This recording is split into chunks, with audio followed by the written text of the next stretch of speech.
Hallelujah. കരങ്ങളെ ഉയർത്തി ദൈവത്തെ സ്തുതിക്കാമോ? വീണ്ടും ഒരു നല്ല ഞായറാഴ്ച ദിവസം അല്ലേ നമുക്ക് ദൈവം നൽകി. ഒരിക്കൽ കൂടി ദൈവത്തിന്റെ സന്നിധിയിലേക്ക് കടന്നു വരുവാനായിട്ട്. ഹാലലുയ. എല്ലാവരെയും കാണുന്നതിൽ ഒത്തിരി സന്തോഷം. ഹാലലുയ. പരസ്പരം കാണുന്നത് ഒരു സന്തോഷമല്ലേ? അടുത്തിരിക്കുന്നവർ കരങ്ങൾ കൊടുത്തിട്ട് പറഞ്ഞേ, നിങ്ങളെ ഇന്ന് കണ്ടതിൽ സന്തോഷമാണെന്ന് പറഞ്ഞേ. അടുത്താരും ഇല്ലേ? കസേര ഒഴിഞ്ഞു കിടക്കുകയാന്നോ? നിങ്ങളെ ഇന്ന് കണ്ടതിൽ സന്തോഷമാണെന്ന് പറഞ്ഞിട്ട് നിങ്ങളെ ഇന്ന് കണ്ടതിൽ സന്തോഷം. ഹാലലുയ. നമ്മൾ ദൈവമക്കളാണല്ലേ, പരസ്പരം കാണുമ്പോൾ സന്തോഷം പങ്കിടണ്ടേ? നമ്മള് വേണം. നമ്മള് കർത്താവിന്റെ മക്കളാണ്. അപ്പൊ പരസ്പരം സഹോദരി സഹോദരന്മാരാണ്.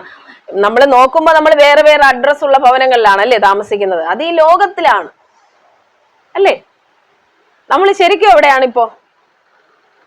ശരിക്കും എവിടെയാണ്? ദൈവരാജ്യത്തിലാണ്. കിങ്ഡം ഓഫ് ഗോഡ്, ദൈവത്തിന്റെ രാജ്യത്തിലാണ്. അപ്പൊ ദൈവമക്കളാണ്. ഇവിടെ നമുക്ക് സെപ്പറേറ്റ് ആയിട്ട് ഒരു വീടുണ്ടാവാം, അഡ്രസ് ഉണ്ടാവാം അല്ലേ. പക്ഷെ നമുക്ക് ഇപ്പോ ഒരു അഡ്രസ്സേ ഉള്ളൂ. ഏത് അഡ്രസ്സാണത്? പറഞ്ഞാട്ടെ. ദൈവരാജ്യം അല്ലേ. ഇൻ ക്രൈസ്റ്റ്, യേശുവിലാണ് നമ്മൾ അല്ലേ. എല്ലാവരും യേശുവിലാണ്.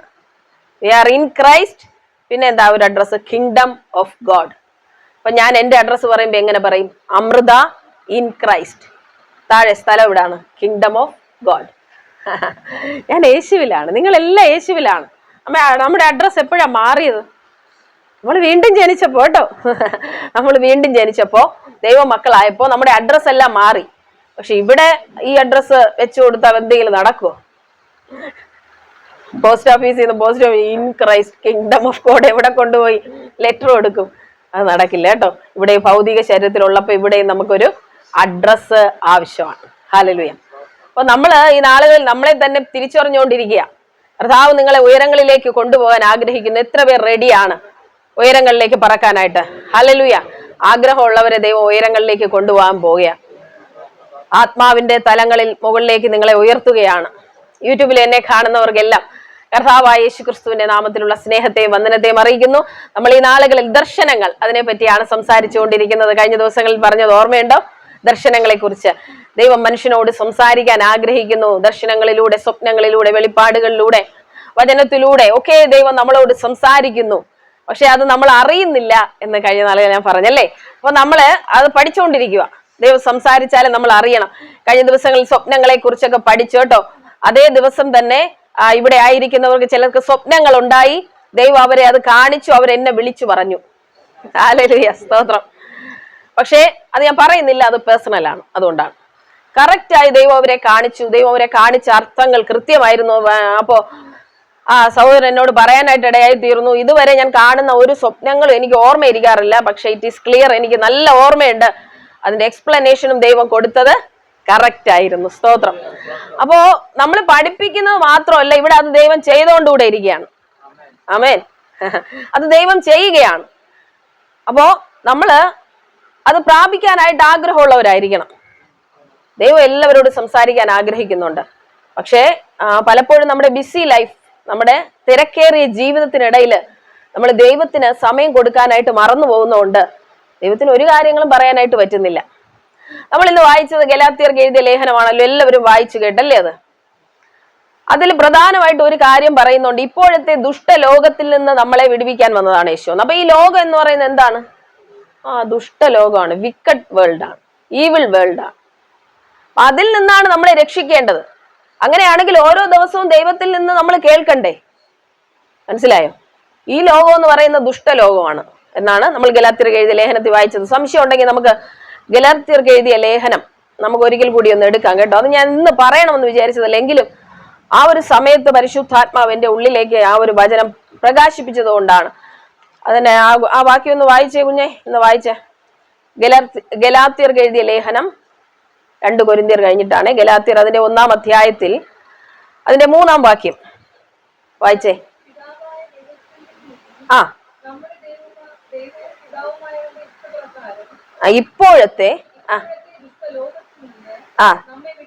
ഇപ്പോഴത്തെ ദുഷ്ടലോകത്തിൽ നിന്ന് നമ്മെ വിടുവിക്കേണ്ടതിന്. അത് കേട്ടോ എല്ലാവരും? നിങ്ങളുടെ ബൈബിൾ ഉണ്ടെങ്കിൽ അതൊക്കെ ഒന്ന് അണ്ടർലൈൻ ചെയ്തിടണം. അപ്പൊ യേശു വന്നതിന്റെ ഉദ്ദേശം എന്താ? ഇത് ദുഷ്ടലോകമാണ്. മനസ്സിലാവുന്നുണ്ടോ? ഇവിടെ നിന്ന് നമ്മളെ രക്ഷിക്കണം. പക്ഷെ നമ്മളിപ്പോ എന്താ ഇപ്പൊ ചെയ്തുകൊണ്ടിരിക്കുന്നേ? ഈ ലോകത്തെ അങ്ങ് സ്നേഹിക്കുകയല്ലേ, ഈ ദുഷ്ടലോകത്തെ. നമുക്കറിയില്ല ഇവിടെ എങ്ങനെ ഒരു നല്ല ജീവിതം ഉണ്ടാക്കാന്നാണ് നമ്മൾ അന്വേഷിച്ചുകൊണ്ടിരിക്കുന്നത്. അല്ല, ഇതിൽ നിന്ന് വിടുവിക്കാനാണ് യേശു വന്നത്. അങ്ങനെയാണെങ്കിൽ ചുറ്റും നിൽക്കുന്ന ആ ദുഷ്ടലോകത്തെ കുറിച്ച് നമുക്കൊരു അറിവുണ്ടാവണ്ടേ? അല്ലേ? നമ്മളെ ആക്രമിക്കാൻ ഒരാൾ പതിയിരിക്കുന്നു എന്ന് നമ്മൾ അറിഞ്ഞാൽ നമ്മൾ അങ്ങനെയല്ലേ നടക്കത്തുള്ളൂ, അല്ലേ? വളരെ കെയർഫുൾ ആയിരിക്കും നമ്മൾ നടക്കുമ്പോൾ, വളരെ ശ്രദ്ധിച്ച് എവിടെയോ ഒരാൾ പതിയിരിക്കുന്നു എന്ന് നമുക്ക് മനസ്സിലാവും. അവന്റെ തന്ത്രങ്ങളെ നമ്മൾ അറിയണം. വചനത്തിൽ പറയുന്നു പിശാചിനെ നിങ്ങൾ പേടിക്കണമെന്നല്ല, പിശാചിന്റെ തന്ത്രങ്ങളെ നിങ്ങൾ അറിയാത്തവരാകരുത് എന്ന് പറഞ്ഞ എന്താ? അവന്റെ തന്ത്രങ്ങളെ നമ്മൾ അറിയണം. അതിന് നിങ്ങൾ ആത്മീയമായി വളരണം. ആത്മമണ്ഡലത്തിൽ നിങ്ങളുടെ കണ്ണുകളെ തുറക്കണം. എങ്ങനെയാണോ നിങ്ങൾക്ക് എന്നെ കാണാൻ സാധിക്കുന്നത് അതുപോലെ തന്നെ എന്തും കാണാം, ആത്മമണ്ഡലം കാണാം. അത് ആദ്യം നിങ്ങൾ മനസ്സിലാക്കണം. മനസ്സിലായോ? അപ്പൊ ഈ ദർശനങ്ങൾ എന്ന് പറയുന്നത് ആത്മമണ്ഡലം കാണുന്നതിന്റെ ആദ്യത്തെ പടിയാണ് ഈ ദർശനങ്ങൾ എന്ന് പറയുന്നത്. ഞാൻ ഇന്നലെ പറഞ്ഞു, ഇന്നലെ ഇല്ലായിരുന്നു, കുറച്ചു പേർ ഇല്ലായിരുന്നു, നമുക്ക് നൈറ്റിലായിരുന്നു ആരാധന. അവർക്ക് കൂടെ വേണ്ടി ഞാൻ ഒന്നുകൂടെ പറയാണ്. 4 തരത്തിലാണ് ദർശനങ്ങൾ ഉള്ളത്. പ്രധാനമായിട്ടും എന്റെ അനുഭവത്തിൽ നിന്നും കൂടെയാണ് ഞാൻ അങ്ങനെ ക്ലാസിഫൈ ചെയ്ത് നിങ്ങൾക്ക് പറഞ്ഞു തരുന്നത്. അല്ലാതെ ഇങ്ങനെ തന്നെയാണോ എന്ന് ചോദിച്ചു കഴിഞ്ഞാൽ അങ്ങനെ പറയാൻ പറ്റില്ല. എന്നാൽ 4 തരത്തിലുണ്ട്. ഒന്ന് ഓപ്പൺ വിഷൻസ് ആണ്, ഞാൻ ഇന്നലെ പറഞ്ഞല്ലേ. നമ്മുടെ കണ്ണുകൾ കൊണ്ട് നമുക്ക് കാണാൻ പറ്റുന്ന രീതിയിലുള്ള വിഷൻസ് ഉണ്ട്, ദർശനങ്ങളുണ്ട്. എന്ന് പറഞ്ഞാൽ മോശ മുൾപടർപ്പ് വെന്തെരിയുന്നതായി താൻ കണ്ടു, അല്ലേ? താൻ അതിന്റെ അടുക്കലേക്ക് പോയി ഇതെന്താണെന്ന്. അപ്പൊ അത് ഓപ്പൺ ആണ്, നമുക്ക് കണ്ണുകൾ കൊണ്ടതുപോലെ കണ്ടു. പിന്നെ രണ്ടാമത്തെ ഒന്ന് ആത്മവിവശതയിൽ നമ്മൾ കാണുന്നതാണ്, ട്രാൻസ് എക്സ്പീരിയൻസ് എന്ന് പറയും. ഇന്നലെ ഞാൻ പറഞ്ഞു ആത്മവിവശതയിൽ. അതെന്താണ് ആത്മവിവശത എന്ന് പറഞ്ഞാൽ? അറിയാമോ നിങ്ങൾക്ക്? ചില സമയത്ത് ചിലർ ഓർമ്മയില്ലാത്ത പോലെ കിടക്കുന്നത് നിങ്ങൾ കണ്ടിട്ടുണ്ടോ? ചില സമയത്ത് പരിശുദ്ധാത്മാവൊക്കെ ചിലരിലേക്ക് വന്നു കഴിയുമ്പോൾ അഭിഷേകം താങ്ങാൻ പറ്റാതെ കുറെ സമയം ഓർമ്മയില്ലാത്ത പോലെ കിടക്കാറുണ്ട്. മനസ്സിലായോ? ആ ശരീരം അനങ്ങാതിരിക്കുമ്പോഴും ആ സമയത്ത് ദൈവം ആത്മാവിനോട് സംസാരിക്കും. അവർ പെട്ടെന്ന് തന്നെ ആത്മമണ്ഡലത്തിലേക്ക് കയറി പോകുന്ന അവസ്ഥയാണത്. മൂന്നാമത്തെ കാര്യം ഇമേജസ്, ചിത്രങ്ങൾ. അത് ഞാൻ കഴിഞ്ഞ ക്ലാസ്സിലും എക്സ്പ്ലെയിൻ നിങ്ങൾക്ക് ചെയ്തു, പറഞ്ഞു തന്നിരുന്നു. ചിത്രങ്ങളിലൂടെ ദൈവം സംസാരിക്കും. അല്ലെ, അടുത്ത 4ാമത്തെ ഒരു കാര്യം എന്ന് പറഞ്ഞാല് അനുഭവിക്കാൻ കഴിയുന്ന ദർശനങ്ങളുണ്ട്. അനുഭവിക്കാൻ കഴിയുന്നത് പൗലൂസ് യാത്ര ചെയ്തുകൊണ്ടിരിക്കുമ്പോൾ ദമസ്കോസ് പടിവാതിൽക്കൽ വെച്ച് സൂര്യനേക്കാൾ കവിയുന്ന ഒരു തേജസ് തന്റെ ചുറ്റും മിന്നുകയും താൻ നിലത്ത് വീഴുകയും തന്റെ കണ്ണുകൾ അന്ധമായി തീരുകയും ചെയ്തു. അത് തന്റെ ശരീരത്തിൽ അനുഭവിക്കാൻ കഴിയുന്ന ദർശനമായിരുന്നു. ഇപ്പൊ അത് ഒന്ന് മനസ്സിലായല്ലോ ചെറുതായിട്ട്. ഇനി നമ്മൾ അതിലെല്ലാം കയറി പോകാനായിട്ട് പോവുകയാണ്. ഇപ്പൊ ഞാൻ ചെറുതായിട്ട് ആ കാര്യങ്ങളൊന്ന് പറഞ്ഞു വെച്ചതാണ്. എല്ലാം നമുക്ക് വചനത്തിലൂടെ കാണുകയും പഠിക്കുകയും ചെയ്യാം. എത്ര പേർ ആഗ്രഹിക്കുന്നുണ്ട്? ഹല്ലേലൂയ, സ്തോത്രം. ആദ്യം നമ്മൾ പഠിക്കുന്നത് ചിത്രങ്ങളാണ്. ചെറുതായിട്ട് തുടങ്ങാമല്ലോ, അല്ലേ? ചിത്രങ്ങളിലൂടെ ദൈവം എങ്ങനെ കാണിക്കുന്നുള്ളത്. ഞാൻ B.Ed കോളേജിലൊക്കെ പഠിക്കുമ്പോൾ നമുക്ക് ട്രെയിനിങ് ഉണ്ട്, കുട്ടികളെ പഠിപ്പിക്കണമല്ലോ. ശരി, ഞാൻ B.Ed കോളേജിൽ പഠിക്കുന്ന സമയത്ത് കുട്ടികളെ പഠിപ്പിക്കുമ്പോൾ നമുക്ക് അവർക്ക് പുതിയ കാര്യങ്ങൾ കാണിച്ചു കൊടുക്കണമെങ്കിൽ നമ്മൾ എന്ത് ചെയ്യുമെന്ന് അറിയാമോ? ഒരു കാർഡ് അല്ലെങ്കിൽ ഒരു ചാർട്ട് കൊണ്ട് അവരെ കാണിക്കും. പുതിയ വാക്കുകൾ പഠിപ്പിക്കുമ്പോൾ അവർക്ക് അതിന്റെ സ്പെല്ലിംഗ് അറിയത്തില്ലായിരിക്കും. കുഞ്ഞു കുട്ടികളെ നമ്മൾ അങ്ങനെ കാണിച്ചിട്ടാണ് പഠിപ്പിക്കുന്നത്. ഒരു പിക്ചർ കാണിച്ചു കൊടുക്കും നമ്മൾ അതിന്റെ. നമുക്ക് നഴ്സറി ക്ലാസ്സിലോട്ട് ഇറങ്ങി വരാം കേട്ടോ. B.Ed അവിടെ നിൽക്കട്ടെ, ഹൈസ്കൂളാണ്, നഴ്സറിയിലോട്ട് വരാം. നഴ്സറി ക്ലാസ്സിൽ പഠിക്കുന്ന കുട്ടികളെ നമുക്കൊന്ന് എടുക്കാം. നമ്മളെല്ലാം അങ്ങനെ പഠിച്ചുകൊണ്ടിരിക്കുവാണല്ലോ, അല്ലേ? നഴ്സറി ലെവലില് നഴ്സറി ക്ലാസ്സിൽ പഠിക്കുന്ന കുട്ടികൾക്ക് നിങ്ങൾക്കൊരു മാങ്ങയെ കാണിച്ച് അത് മാങ്ങയാണെന്ന് പറഞ്ഞു കൊടുക്കണം. നിങ്ങൾ എങ്ങനെ പറഞ്ഞു കൊടുക്കും?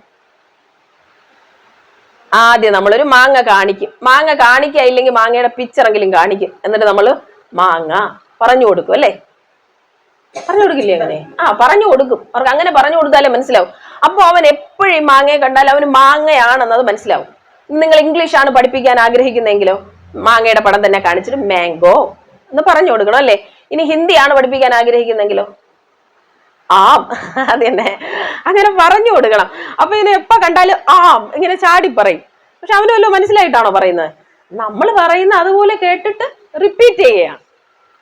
ഹല്ലേലൂയ. ദൈവവും ഇങ്ങനെയാണ് നമ്മളെ കുഞ്ഞു കുഞ്ഞായിട്ടാണ് എന്ത് ചെയ്യുന്നത്? കാര്യങ്ങള് പഠിപ്പിക്കുന്നത്. ഹല്ലേലൂയ. അല്ലാതെ നിങ്ങൾക്ക് അറിഞ്ഞുകൂടാത്ത ഒരു കാര്യം കൊണ്ടുവന്നിട്ടല്ല നിങ്ങളെ ദൈവം പഠിപ്പിക്കുക. ഇതുപോലെയാണ് ചിത്രങ്ങളെ കൊണ്ട് ദൈവം നമ്മളെ പഠിപ്പിക്കുന്നത്. അപ്പോൾ ആ ഒരു പുതിയ വാക്ക് നമ്മൾ ആ കുട്ടിക്ക് പറഞ്ഞ് മനസ്സിലാക്കി കൊടുക്കാനായിട്ട് ആ ചിത്രം കാണിക്കുന്നു, ഒപ്പം നമ്മൾ പറയുന്നു. അപ്പൊ എന്ത് ചെയ്യും? മനസ്സിലാവും. ഹല്ലേലൂയ. അപ്പോ നമുക്ക് അതിനൊരു വേദഭാഗം കൂടെ വായിക്കാം. കാരണം ബൈബിള് വെച്ചിട്ട് വേണം നമ്മൾ അങ്ങനെ വരാൻ. ഇരമ്യാ പ്രവാചകന്റെ പുസ്തകത്തിലേക്ക് വരാൻ. ഇരമ്യാ പ്രവാചകന്റെ പുസ്തകം അതിന്റെ 1-ാം അധ്യായത്തിലേക്ക് വരാം കേട്ടോ. ഇരമ്യാവ് 1-ാം അധ്യായം അതിന്റെ 4-ാം വാക്യം മുതൽ നമുക്ക് വായിക്കാം കേട്ടോ. ശ്രദ്ധയോടെ ഇരുന്നാട്ടെ. യഹോവയുടെ അരുളപ്പാട് എനിക്ക് ഉണ്ടായത് എന്തെന്നാൽ, നിന്നെ ഉദരത്തിൽ ഉരുവാക്കിയതിനു മുമ്പേ ഞാൻ നിന്നെ അറിഞ്ഞു. നീ ഗർഭപാത്രത്തിൽ നിന്ന് പുറത്തു വരുന്നതിന് മുമ്പേ ഞാൻ നിന്നെ വിശുദ്ധീകരിച്ചു, ജാതികൾക്ക് പ്രവാചകനായി നിയമിച്ചിരിക്കുന്നു. എന്നാൽ ഞാൻ, അയ്യോ യഹോവയായ കർത്താവെ, എനിക്ക് സംസാരിപ്പാൻ അറിഞ്ഞുകൂടാ, ഞാൻ ബാലനല്ലോ എന്ന് പറഞ്ഞു. അതിന് യഹോവ എന്നോട് അരുളി ചെയ്തത്, ഞാൻ ബാലനെന്ന് നീ പറയരുത്. ഞാൻ നിന്നെ അയക്കുന്ന ഏവരുടെ അടുക്കൽ നീ പോവുകയും ഞാൻ നിന്നോട് കൽപ്പിക്കുന്നതൊക്കെയും സംസാരിക്കുകയും വേണം. നീ അവരെ ഭയപ്പെടരുത്. നിന്നെ വിടുവിക്കേണ്ടതിന് ഞാൻ നിന്നോട് കൂടെ ഉണ്ട് എന്ന യഹോവയുടെ അരുളപ്പാട്. പിന്നെ യഹോവ കൈ നീട്ടി എന്റെ വായെ തൊട്ടു. ഞാൻ എന്റെ വചനങ്ങളെ നിന്റെ വായിൽ തന്നിരിക്കുന്നു. നോക്കുക, നിർമൂലം ആക്കുവാനും പൊളിപ്പാനും നശിപ്പിപ്പാനും ഇടിച്ചു കളവാനും പണിയുവാനും നടുവാനും വേണ്ടി ഞാൻ നിന്നെ ഇന്നു ജാതികളുടെ മേലും രാജ്യങ്ങളുടെ മേലും ആക്കി വെച്ചിരിക്കുന്നു എന്ന് യഹോവ എന്നോട് കൽപ്പിച്ചു. ഇനിയുള്ള ഭാഗങ്ങൾ ശ്രദ്ധിക്കണം. യഹോവയുടെ അരുളപ്പാട് എനിക്കുണ്ടായി, ഇരമ്യാവേ നീ എന്തു കാണുന്നു എന്ന് ചോദിച്ചു. അപ്പൊ ഇവിടെ മുതലാണ് നമ്മൾ ശ്രദ്ധിക്കേണ്ടത്. അപ്പൊ ഇരമ്യാവിനെ ദൈവം എന്തോ കാണിക്കുകയാണ്. നിങ്ങൾക്ക് വായിച്ചപ്പോ ഒരു കാര്യം നിങ്ങൾക്ക് ഇതിൽ നിന്ന് മനസ്സിലായോ? നമ്മൾ എല്ലാവരെയും ദൈവം അമ്മയുടെ ഉദരത്തിൽ നമ്മൾ ഉരുവാകുന്നതിന് മുമ്പേ നമ്മളെ അറിഞ്ഞു, അല്ലേ? നമ്മുടെ ഉദരത്തിൽ, അമ്മയുടെ ഉദരത്തിൽ ഒരു സെല്ലായിട്ടാണ് ആദ്യം ഒരു കുഞ്ഞുണ്ടാകുന്നത്, ഒരു കോശം. അറിയാന്നുള്ളവർക്ക് അറിയാം, സയൻസ് ഒക്കെ പഠിച്ചിട്ടുള്ളവർക്ക്. അപ്പൊ അതിന് എന്തെങ്കിലും രൂപം കാണുമോ? ഒരു കോശമായിട്ട് അതിരിക്കുമ്പോൾ ഒരു രൂപവും ഇല്ല, ഒരു മാംസപിണ്ഡം പോലും ആയിട്ടില്ല, ഒരു രൂപവും ഇല്ലാതിരിക്കുമ്പോ നമ്മളെ ദൈവം കണ്ടു. എങ്ങനെ കണ്ടു? അമൃതയെ ദൈവം കണ്ടു. സിസ്റ്ററിന്റെ പേര് പറഞ്ഞേ? രജി സിസ്റ്ററിനെ ദൈവം കണ്ടു.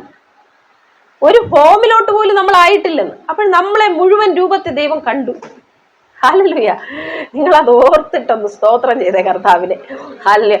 അപ്പോഴേ ദൈവം കണ്ടു. എന്നിട്ട് നിങ്ങളും ഞാനും എന്തെല്ലാമാണ് ചെയ്യാനുള്ളതെന്ന് ദൈവം എഴുതി വെച്ചു. മനസ്സിലാവുന്നുണ്ടോ? ഇതാണ്ടോ, ഇതുപോലൊരു ബുക്ക് നിങ്ങളുടെ എൻ്റെയും പേര് സ്വർഗത്തിലുണ്ട്. ഇതൊരു ഡയറിയാണ്, ഒരു പുസ്തകമുണ്ട്. ഞാനും നിങ്ങളും ചെയ്യാനുള്ള കാര്യങ്ങൾ എഴുതി വെച്ചത്. ഹല്ലേലൂയ. വെളിപ്പാട് പുസ്തകത്തിൽ നമുക്കത് കാണാം, സങ്കീർത്തനങ്ങളിൽ നമുക്കത് കാണാം. ഹല്ലേലൂയ. പുസ്തകങ്ങൾ തുറന്നു എന്ന് വെളിപ്പാട് പുസ്തകത്തിൽ നമ്മൾ വായിക്കുന്നുണ്ടല്ലേ? അങ്ങനെയാണെങ്കിൽ സ്വർഗത്തിലൊരു ലൈബ്രറി ഉണ്ടാവില്ലേ? ചിന്തിക്കണം. ഹല്ലേലൂയ. നിങ്ങളെ എന്നെയും കുറിച്ച് നമ്മുടെ അമ്മയുടെ ഉദരത്തിൽ ഉരുവാകുന്നതിന് മുമ്പേ, ലോക സ്ഥാപനത്തിന് മുമ്പേ ദൈവം അതിൽ നമ്മളെ കുറിച്ചുള്ള പദ്ധതികൾ ഓരോ ദിവസവും നമ്മൾ ചെയ്യേണ്ടത് എഴുതി വെച്ചിരിക്കുക. നിങ്ങൾക്കത് അറിയാമോ? ഇല്ല. എന്നാൽ ഇന്ന് അറിഞ്ഞോണം. ഹല്ലേലൂയ. അത് ചെയ്യാനാ ദൈവം നമ്മളെ ഇവിടെ ആക്കിയിരിക്കുന്നത്. മനസ്സിലായോ? ദൈവം ലോക സ്ഥാപനത്തിന് മുമ്പേ ക്രിസ്തുവേശുവിൽ നമ്മളെ തിരഞ്ഞെടുക്കുകയും നമ്മളെ കാണുകയും നമ്മളെ കുറിച്ചുള്ള പദ്ധതികൾ ദൈവത്തിന്റെ പുസ്തകത്തിൽ ദൈവം എഴുതി വെക്കുകയും ചെയ്തു. ഒരു കണ്ണു എന്നെ കാണാതിരുന്നപ്പോ. ഹല്ലേലൂയ. എന്നിട്ട് ദൈവം പറഞ്ഞു, ഞാൻ നിന്നെ ഇന്ന സമയത്ത് ഭൂമിയിലോട്ടാക്കും. അപ്പൊ നീ എന്ത് ചെയ്യണം? ഈ കാര്യങ്ങൾ അത്രയും പോയി ചെയ്യണം. പക്ഷെ നമ്മൾ അറിഞ്ഞില്ലല്ലോ, അങ്ങനെയൊന്നും അറിഞ്ഞില്ലല്ലോ. അറിയാതെ ചെയ്യാൻ പറ്റുമോ? അതിനാരും എന്നോട് പറഞ്ഞില്ലല്ലോ സിസ്റ്റർ. ഇതാ പറഞ്ഞുകൊണ്ടിരിക്കുക ദൈവം. ഹല്ലേലൂയ. അത് ചെയ്യാനാ ദൈവം നിങ്ങളെ ഇവിടെ ആക്കിയിരിക്കുന്നത്. പക്ഷേ ഞാൻ ഒരു കാലത്ത് ചെയ്തുകൊണ്ടിരുന്നത് എന്താണെന്ന് അറിയാമോ? എൻ്റെ ഇഷ്ടങ്ങളാ. ദൈവം പുസ്തകത്തിൽ എന്തോ എഴുതിയാ ആർക്കറിയാം? ഒന്നും അറിയില്ല. ഹല്ലേലൂയ. എൻ്റെ ഇഷ്ടങ്ങൾ ഞാൻ ചെയ്യുന്നു, എൻ്റെ ആവശ്യങ്ങൾ ഞാൻ ദൈവത്തോട് പറയുന്നു. ദൈവം പറയുന്നത് ഇങ്ങോട്ട് ഞാൻ കേൾക്കുന്നില്ല. പിന്നെ എങ്ങനെ അറിയാലോ ദൈവം എന്ത് എഴുതി വെച്ചിരിക്കുന്നു? മനസ്സിലായി? അപ്പോ നമ്മുടെ ജീവിത ശൈലി മാറണം. കംപ്ലീറ്റ്ലി എന്ത് പറയാ, അപ്സൈഡ് ഡൗൺ, തലകീഴായിട്ട് മറിയണം. നമ്മൾ ഇന്ന് ചെയ്തുകൊണ്ടിരിക്കുന്നത് നമ്മുടെ മനസ്സിൽ നിന്ന് കേൾക്കുകയും നമ്മുടെ ഇഷ്ടങ്ങൾ ഈ ഭൂമിയിൽ ചെയ്തുകൊണ്ടിരിക്കുന്നു. എന്നാൽ നമ്മൾ ചെയ്യേണ്ടത്, അമ്മയുടെ ഉദരത്തിൽ നമ്മൾ ഉരുവാകുന്നതിന് മുമ്പേ ദൈവം എന്നെ കുറിച്ച് എഴുതിയ പദ്ധതികളും ദൈവത്തിന്റെ പുസ്തകത്തിൽ എന്നെ കുറിച്ച് ചെയ്യാൻ ദൈവം ഒരുക്കിയിരിക്കുന്ന സകല കാര്യങ്ങളും ഓരോ ദിവസം നമ്മൾ അറിയുകയും അത് നമ്മുടെ ദൈനംദിന ജീവിതത്തിൽ ചെയ്യുകയും വേണം. നാളെ ചെയ്യാന്നല്ല, അടുത്ത മാസം ദൈവം എനിക്ക് എന്തോ ഒരുക്കിയിട്ടുണ്ട് ചെയ്യാൻ. അയ്യോ, അങ്ങനെയൊന്നുമില്ല. ഇതൊക്കെ ഞാനും അങ്ങനെ ചിന്തിച്ചുകൊണ്ടിരുന്നതാ. ദൈവം ഒരു വാഗ്ദത്തം തന്നല്ലോ, അടുത്ത മാസം കാത്തിരിക്കാം, അടുത്ത വർഷം അതിനായി കാത്തിരിക്കാം. കർത്താവ് എന്നോട് പറയാണ്, നീ സുവിശേഷം പറയേ. ഒരു സാഹചര്യം അങ്ങോട്ട് വരുന്നില്ല, അടുത്ത വർഷം 1-ാം തീയതി തൊട്ട് സുവിശേഷം പറയാം. അതൊരു പരിപാടി നടക്കില്ല. ഹല്ലേലൂയ. ഇന്ന് എന്നൊരു ദിവസം ഉണ്ടെങ്കിൽ അത് നാളത്തേക്ക് മാറ്റി വെക്കരുത്. ഇന്ന് ഒരുവനോട് സുവിശേഷം പറയാനുണ്ടെങ്കിൽ പറഞ്ഞേ പറ്റൂ. ഇന്ന് കുറെ വ്യക്തികളെ ദൈവം എന്റെ അടുക്കലേക്ക് കൊണ്ടുവരും, ദൈവത്തിന്റെ ഇഷ്ടം ചെയ്യാനുള്ള. നാളെയും വരും വ്യക്തികള്, മനസ്സിലായോ? അത് പല രീതിയിലായിരിക്കും. ഇനി നാളെ മറ്റന്നാളെ ഒരു വർഷം കഴിഞ്ഞ് വരുന്നു എന്ന് എനിക്ക് പറയാൻ പറ്റില്ല. ഇന്ന് ചെയ്യേണ്ടത് ഞാൻ ഇന്ന് ചെയ്യണം. അതിന് നമ്മൾ ദൈവശബ്ദം കേൾക്കുകയും അത് അറിയുകയും വേണം. ഹല്ലേലൂയ. അപ്പൊ യിരെമ്യാവിനെ ദൈവം പഠിപ്പിക്കുകയാണ്. എന്താണ് ആദ്യം കാണിക്കുന്നത്? ഒരു വിളിയുണ്ട് എന്ന് മനസ്സിലാക്കണം നമ്മുടെ എല്ലാവരുടെ ജീവിതത്തിൽ. അതാണ് ഞാൻ പറഞ്ഞ് മനസ്സിലാക്കി തരാൻ ശ്രമിക്കുന്നത്. ഒരു വിളി, ഒരു തെരഞ്ഞെടുപ്പ് നമ്മുടെ എല്ലാവരുടെ ജീവിതത്തിലുണ്ട്. യിരെമ്യാവിന്റെ ജീവിതത്തിലും അത് ഉണ്ടായിരുന്നു കൊണ്ടാണ് യിരെമ്യാവിന്റെ അടുക്കലേക്ക് എന്ത് ചെയ്തത്? ദൈവം ഇറങ്ങി വന്നു. അതിനുശേഷം എന്ത് കാണിക്കുകയാണ്? ഒരു വിഷൻ, ഒരു ദർശനം കാണിച്ചു കൊടുക്കുകയാണ്. എന്താണ് കാണിച്ചതെന്ന് നമുക്ക് നോക്കാം. നീ എന്ത് കാണുന്നു എന്ന് ചോദിച്ചു. 11-ാം വാക്യം. ബദാം അല്ലെങ്കിൽ ജാഗ്രത് വൃക്ഷത്തിന്റെ ഒരു കൊമ്പ് കാണുന്നു എന്ന് ഞാൻ പറഞ്ഞു. അപ്പൊ ദൈവം എന്താണ് കാണിച്ചത്? സിമ്പിൾ ആയിട്ടുള്ള ഒരു കാര്യമല്ലേ? ഒരു മരത്തിന്റെ കൊമ്പ് കാണിക്കുകയാണ്. അത് ഏത് മരത്തിന്റെ കൊമ്പാണ്? ബദാം. അപ്പൊ നിങ്ങളെ ഇവിടെ ബദാം ഇല്ലല്ലോ. ബദാം മരം അറിയാമോ? അറിയാം. ഹല്ലേലൂയ. ഓക്കെ, അറിയാം എന്നുള്ളവർ അത് കണ്ടോളും. ഞാൻ പറയാണ്, നിറയെ മാങ്ങായുള്ള ഒരു മാവിന്റെ കൊമ്പ് നിങ്ങളെ ദൈവം കാണിക്കുകയാണ് പ്രാർത്ഥിച്ചുകൊണ്ടിരിക്കുന്ന സമയത്ത്. നിങ്ങൾക്ക് എന്ത് മനസ്സിലാവും? ഇത് കഴിഞ്ഞ ദിവസവും ഞാൻ ഒത്തിരി കാര്യങ്ങൾ ചോദിച്ചതാണ്, എങ്കിലും ഒരു റിവിഷൻ ആയിട്ടിരുന്നോട്ടെ. ദൈവം അങ്ങനെ കാണിക്കുവാണ് നിങ്ങൾ പ്രാർത്ഥിച്ചുകൊണ്ടിരുന്നപ്പോൾ. നിങ്ങൾക്ക് എന്ത് മനസ്സിലാവും? അങ്കിളിന് എന്ത് മനസ്സിലായെന്ന് ചോദിക്കട്ടെ. ഒന്നും മനസ്സിലായില്ലേ? അടുത്ത് ആര് പറയും? രജി സിസ്റ്ററിന് എന്ത് മനസ്സിലാവും അത് കണ്ടാല്? ഒന്നും മനസ്സിലായില്ല. ഒരു നന്മയാണെന്ന് മനസ്സിലാവും. സ്തോത്രം. അത് സിസ്റ്ററിന്റെ മനസ്സിലെ അറിവാണ്. അടുത്ത ആള്. ജീന എന്ത് പറയുന്നു? സമൃദ്ധി. ഒരു സമൃദ്ധി. ഓക്കെ, നന്മ, സമൃദ്ധി, രണ്ട് കാര്യങ്ങള്. ഇനി ഫലം കായ്ക്കുക. ബ്യൂട്ടിഫുൾ. ഫലം കായ്ക്കുന്നവരായിരിക്കും. അപ്പൊ 3 കാര്യങ്ങൾ ഇപ്പൊ വന്നില്ലേ? ഇനി ഓക്കെ, 3 കാര്യങ്ങൾ. ശരി, മതി. ഇനിയിപ്പൊ ഞാനത് കണ്ടാല് ഞാൻ നേരെ യോഹന്നാന്റെ സുവിശേഷം അധ്യായം 15 വരും. കൊമ്പും മുന്തിരിവള്ളിയും അവിടെ വന്നിരിക്കും ഞാന്. മനസ്സിലായല്ലോ? ദൈവത്തോട് ചേർന്നിരുന്നാൽ ഫലം കായ്ക്കാൻ പറ്റും. അവിടെ വരും ഞാൻ. ഏതാണ്ട് ഇതുപോലെയൊക്കെ തന്നെ. അപ്പൊ പലരും പല കാര്യങ്ങളാണല്ലേ പറഞ്ഞത്. ബൈബിളുമായിട്ട് ബന്ധമുള്ളവർ എന്ത് പറഞ്ഞു? ബൈബിളിലെ കാര്യം പറഞ്ഞു. ഹല്ലേലൂയ. ഇതാണ് ദർശനങ്ങളുടെ വ്യത്യാസം. മനസ്സിലായോ? ബൈബിളുമായിട്ട് ബന്ധമുള്ള ആൾ എന്ത് പറയും? ബൈബിളിലെ കാര്യം പറ. നിങ്ങളുടെ തെറ്റല്ല ഒരിക്കലും, നിങ്ങളുടെ അറിവ് അത്രേ ഉള്ളൂ. അതുകൊണ്ടാണ്. മനസ്സിലായോ? ബൈബിളുമായിട്ട് ബന്ധമുള്ള ആള് ആ കാര്യം പറഞ്ഞു. ഓക്കെ, നിങ്ങള് പ്രാർത്ഥിച്ചുകൊണ്ടിരിക്കുമ്പോൾ ഈ മാവ് കാണുമ്പോൾ സിസ്റ്റർ പറഞ്ഞു നന്മ. അപ്പോ ദൈവം അത് കാണിക്കുമ്പോ നിങ്ങൾക്ക് എന്താണ് മനസ്സിലാകുന്നത്? ഒരു നന്മ എന്റെ ജീവിതത്തിൽ ഉണ്ടാകാൻ പോകുന്നു. അപ്പോ സമൃദ്ധിയാണ് അയാൾക്ക് മനസ്സിലാകത്തുള്ളൂ എങ്കിൽ ദൈവം അത് കാണിക്കുന്നത് എന്തിനായിരിക്കും? ഈ സമൃദ്ധിയെ കുറിച്ച് തന്നെ കാണിക്കത്തുള്ളൂ. കാരണം അത് കാണിച്ച വേറൊന്നും അയാൾക്ക് അറിയത്തില്ലല്ലോ. മനസ്സിലാവുന്നുണ്ടോ? എങ്കിലും ദൈവം ചില സമയത്ത് ഈ പിക്ചർ കാണിക്കുന്നതിനോടൊപ്പം ഇത് എന്താണെന്ന് നമുക്ക് പറഞ്ഞു തരും. അവിടാണ് നമ്മൾ ശ്രദ്ധിക്കേണ്ടത്. ദർശനങ്ങളോടൊപ്പം ചില സമയത്ത് വോയിസ് കൂടെ നമ്മൾ കേൾക്കാം. ദൈവത്തിന്റെ ശബ്ദം കൂടി കേൾക്കാനുള്ള സാധ്യത ഉണ്ട്. ഹല്ലേലൂയ. എൻ്റെ ആദ്യകാലങ്ങളിലൊക്കെ ഞാൻ പ്രാർത്ഥിക്കുന്ന സമയത്ത് ദൈവം എനിക്ക് ഇതുപോലെ ദർശനം കാണിച്ചു തരുമായിരുന്നു. പക്ഷെ അന്ന് ശബ്ദമൊന്നും എനിക്ക് കേൾക്കില്ല. എനിക്ക് ഒരിക്കലും ഒരു സംശയം ഉണ്ടായി. വചനത്തിൽ നിന്നാണ്. ഞാൻ വചനം വായിച്ചുകൊണ്ടിരുന്നപ്പോ ആദിയിൽ വചനം ഉണ്ടായിരുന്നു, വചനം ദൈവത്തോടു കൂടെയായിരുന്നു, വചനം ദൈവമായിരുന്നു, അവനാൽ സകലവും സൃഷ്ടിക്കപ്പെട്ടു, അവനിൽ ജീവൻ ഉണ്ടായിരുന്നു. അവിടെ എത്തിയപ്പോ എനിക്കൊരു സംശയം. അവനിൽ ജീവൻ ഉണ്ടായിരുന്നു. എന്താണ് ഈ ജീവൻ? അപ്പോൾ എൻ്റെ ഉള്ളിൽ ഒരു ജീവനുണ്ട്, അതല്ലാതെ വേറെ എന്തെങ്കിലും ഒരു ജീവൻ യേശുവിലുണ്ടോ? അങ്ങനെ ഒരു സംശയം വരാൻ തുടങ്ങി. പിന്നെ അടുത്ത് ഞാനിങ്ങനെ വായിക്കുമ്പോൾ പരിശുദ്ധാത്മാവിനെ കുറിച്ച് വായിക്കുമ്പോൾ ജീവ ജല നദികൾ. അവിടെ എന്ത് വായിച്ചു? നമ്മളിപ്പോ ഇവിടെ ജലമൊക്കെ കാണുന്നതല്ലേ, ജലം കണ്ടിട്ടുള്ളൂ. അതിലൊരു ജീവനുള്ളതായിട്ട് നിങ്ങൾക്ക് തോന്നിയിട്ടുണ്ടോ? ഈ വെള്ളത്തിനൊക്കെ ഭൂമിയിൽ കാണുന്ന നമ്മൾ എടുക്കുന്നു, കുടിക്കുന്നു, വെള്ളം, വാട്ടർ, ജീവനുള്ളതായിട്ട് തോന്നിയിട്ടുണ്ടോ? ഇല്ലല്ലേ? എനിക്കും അങ്ങനെ തോന്നിയിട്ടില്ല. അതായി പറഞ്ഞുകൊണ്ട് വരുന്നത്. അപ്പൊ ഇതിനൊക്കെ ഒരു ജീവനുണ്ടെന്ന് തോന്നുകയാണ്. അപ്പൊ എന്നെ കാണിച്ച കാര്യം പറയുകയാണ്. അപ്പൊ കുറച്ചുകൂടെ നിങ്ങൾക്ക് അത് മനസ്സിലാവുമല്ലോ. ഞാനിങ്ങനെ പ്രാർത്ഥിച്ചുകൊണ്ടിരിക്കുകയാണ്. ആ വചനം എത്തിയിട്ട് എനിക്ക് അങ്ങ് പോകാൻ പറ്റുന്നില്ല. ഞാൻ പരിശുദ്ധാത്മാവിനോട് പറയാണ്, പരിശുദ്ധാത്മാവ് ഇത് എനിക്ക് മനസ്സിലാകുന്നില്ല, എന്താണ് ഈ ജീവൻ ഉണ്ടെന്ന് പറഞ്ഞാല്. ഞാൻ പ്രാർത്ഥിക്കുന്ന സ്ഥലത്ത് ഇങ്ങനെ ചെവറിൽ ചാരി ഇരിക്കുകയാണ്. എനിക്കറിയാം ഞാൻ ഉറങ്ങിയിട്ടൊന്നുമില്ല. കണ്ണിങ്ങനെ ക്ലോസ് ചെയ്തിരിക്കുകയാണ്. പെട്ടെന്ന് ഞാൻ എന്ത് ചെയ്യാണ്, ഒരു ബോട്ടിലിരിക്കുന്ന കാണയാണ്. എവിടെയാണ് ഇരിക്കുന്നത്? ബോട്ടിൽ. ഞാൻ ബോട്ടിലല്ല ഇരിക്കുന്നത്, പ്രാർത്ഥന മുറിയിലാണ് ഇരിക്കുന്നത്. ഞാൻ ഇവിടെ ഇരിക്കുകയാണ്, ബോട്ടിലിരിക്കുന്നത് കാണുകയാണ്. ആരോ എന്നെ തുഴഞ്ഞു കൊണ്ടുപോകുന്നുണ്ട് കേട്ടോ. വളരെ മനോഹരമായ ഒരു ചെറിയ നദി, അതിൽ എന്നെ ഇരുത്തിയിരിക്കുകയാണ്. ഈ നദിയിൽ ഒഴുകുന്ന വെള്ളത്തിന് ജീവനുണ്ട്. മനസ്സിലാവുന്നുണ്ടോ? ജീവൻ അതിൽ ഞാൻ കാണുന്നുണ്ട്. ഈ വെള്ളത്തിന് ജീവനുണ്ട്. ആ വെള്ളം ഇങ്ങനെ ഒഴുകി പോകുമ്പോൾ ഉണ്ടല്ലോ, വഴിയിൽ എത്തുമ്പോ എല്ലാം ഈ വെള്ളം എവിടെ എല്ലാം തട്ടുന്നോ അവിടെ എല്ലാം ഓരോ ചെടി ഇങ്ങനെ മുളച്ചു വരിക. മനസ്സിലാവുന്നുണ്ടോ? തപ്പെന്ന് പറഞ്ഞ് ഇങ്ങനെ മുളച്ചു വരില്ലേ, അടിയിൽ നിന്ന് മുളച്ചു വരുന്നു. താഴേക്ക് നോക്കിയപ്പോ വേരും വരുന്നു. ഇതെല്ലാം ഒരുമിച്ച് അങ്ങ് സംഭവിക്കുക. മനസ്സിലായോ? മുകളിലോട്ട് ചെടി മുളയ്ക്കുന്നു, താഴോട്ട് വേര് വരുന്നു, ഒഴുകി പൊയ്ക്കൊണ്ടിരിക്കുന്നു. എവിടെല്ലാം ഈ വെള്ളം തൊടുന്നോ അവിടെ എല്ലാം ചെടി പൊട്ടി മുളയ്ക്കുക. ഹല്ലേലൂയ. തീർന്നു വിഷൻ. ഞാൻ കണ്ണു തുറന്നു. ക്ലിയർ ആയില്ലേ എനിക്ക് കാര്യം? അല്ലേ? എനിക്ക് കാര്യം മനസ്സിലായി. ഹല്ലേലൂയ. അതിനകത്ത് ഒരു ജീവനുണ്ട്. അതുകൊണ്ടാണ് ബൈബിൾ പഠിപ്പിക്കുന്ന ആ ജീവജല നദി എവിടെല്ലാം ചെല്ലുന്നു അവിടെല്ലാം ചലിക്കുന്ന പ്രാണികൾ ജീവിച്ചിരിക്കും. Hallelujah, hallelujah.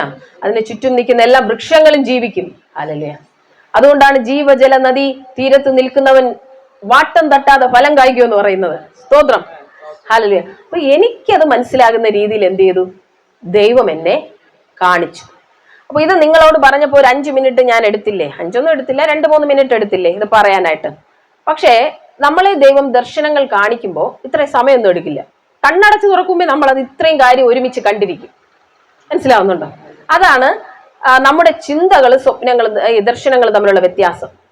ചിലർക്ക് ഇങ്ങനെ ഒരു പ്രശ്നമുണ്ട്. എന്താണെന്ന് അറിയാമോ? ചിന്തിക്കും അവര് മനസ്സിലിങ്ങനെ.